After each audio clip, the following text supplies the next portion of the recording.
Hello అండి, మంచి tasty tomato చారుతో వచ్చేసాను. చాలా బాగుంటాయి, చాలా సింపుల్ ప్రాసెస్ అనమాట. ఒక ముద్ద ఎక్కువ తింటారనమాట. ఒక్క ముద్ద తిందాం అనుకున్న వాళ్ళు ఇంకో ముద్ద ఎక్స్ట్రా తింటారు, అంత బాగుంటుంది. ఫస్ట్ ప్యాన్ పెట్టేసుకొని వాటర్ పోసుకొని దానిలో టమోటాస్ వాష్ చేసుకొని టమోటాస్ వేసుకోవాలి.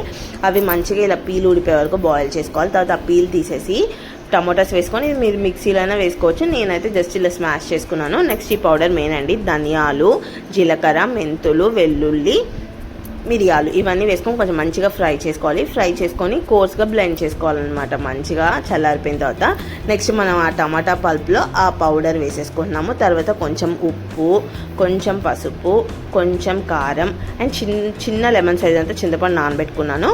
ఆ నానబెట్టుకున్న ఎక్స్ట్రాక్ట్ చేసిన వాటర్ వేసేసుకోవాలి. తర్వాత మనం హాట్ వాటర్ ఉన్నాయి కదా, టమాటాస్ వేడి చేసుకున్న వాటర్ ఉడకబెట్టుకున్నాం కదా, ఆ వాటర్ వేసేసుకొని తర్వాత మనకు వాటర్ కన్సిస్టెన్సీ బట్టి కొంచెం వాటర్ పోసుకోండి. రసంలో పులుపు, ఉప్పు ఒకసారి ఏదైనా టేస్ట్ చూడాలన్నా ఇప్పుడే చూసుకోండి. తర్వాత కరివేపాకు, కొత్తిమీర వేసుకొని మంచిగా మిక్స్ చేసుకోండి. అంతా కలిపేసుకొని ఒక్కసారి పొయ్యి మీద పెట్టాలి. ఇప్పుడు పొయ్యి మీద పెట్టి ఒక 15 మినిట్స్ ఉడికించుకోవాలి. ఇలా రోలింగ్ బాయిలింగ్ అయ్యే వరకు మంచిగా పొంగొచ్చే వరకు ఉడికించుకోండి.